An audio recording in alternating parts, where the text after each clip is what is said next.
कांग्रेस के चुनावी वादों पर पीएम मोदी ने निशाना साधते हुए कहा कि सबसे पुरानी पार्टी जनता के सामने बेनकाब हो गई है। उन्होंने कहा, कांग्रेस को बुरी तरीके से एहसास हो रहा है कि अब अवास्तविक वादे करना आसान है, लेकिन उन्हें ठीक से लागू करना मुश्किल या नामुमकिन है। इसके बाद कांग्रेस की ओर से जोरदार प्रतिक्रिया आई और खुद कर्नाटक के मुख्यमंत्री सिद्धारमैया ने पीएम मोदी को वादे गिनवाने लगे। पूरा मामला क्या है? दरअसल गुरुवार को कांग्रेस के अध्यक्ष मल्लिकार्जुन खड़गे ने कर्नाटक में 5 गारंटियों को लागू करने पर संदेह जताने के लिए राज्य के कांग्रेस प्रमुख और उप मुख्यमंत्री डीके शिव कुमार की सार्वजनिक रूप से आलोचना की थी।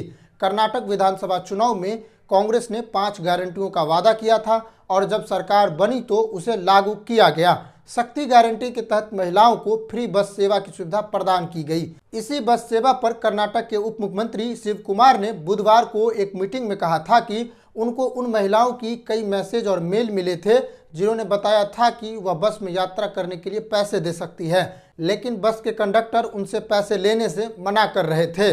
इस पर पीएम मोदी ने क्या कहा? पीएम मोदी अपने एक्स अकाउंट पर कांग्रेस के चुनावी वादों को लेकर धराधर पोस्ट किए और लोगों को सतर्क रहने के लिए कहा। कर्नाटक में कांग्रेस के बीच उठे मतभेद पर निशाना साधते हुए उन्होंने आरोप लगाया कि कर्नाटक में कांग्रेस विकास की चिंता करने के बजाय अतिरिक्त राजनीति और लूट में व्यस्त है। यही नहीं, वे मौजूदा स्कीमों को भी वापस लेने जा रही है। उन्होंने लिखा, अब कांग्रेस पार्टी को बुरी तरीके से यह एहसास हो रहा है कि अवास्तविक वादे करना आसान है, लेकिन उन्हें ठीक से लागू करना मुश्किल या नामुमकिन है।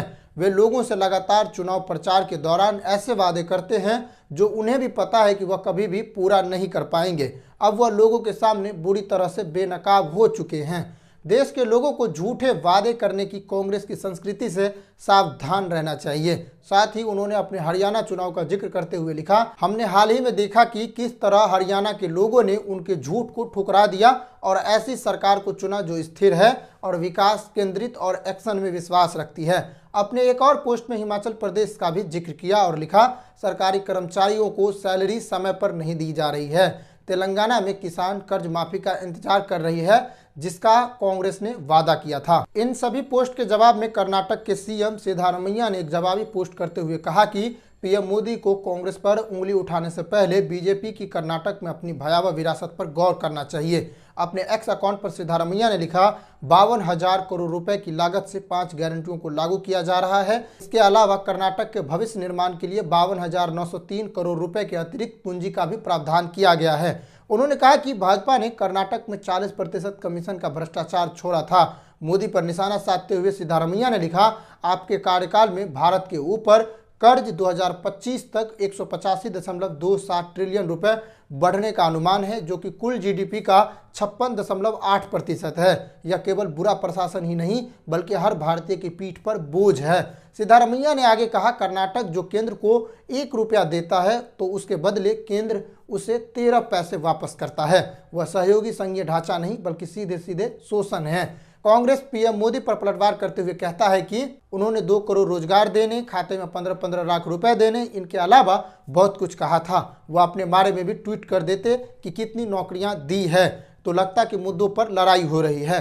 तेलंगाना के उप मुख्यमंत्री ने कहा, कांग्रेस एकमात्र एक ऐसी पार्टी है जो चुनाव के समय जो वादे करती है वो पूरा कर सकती है।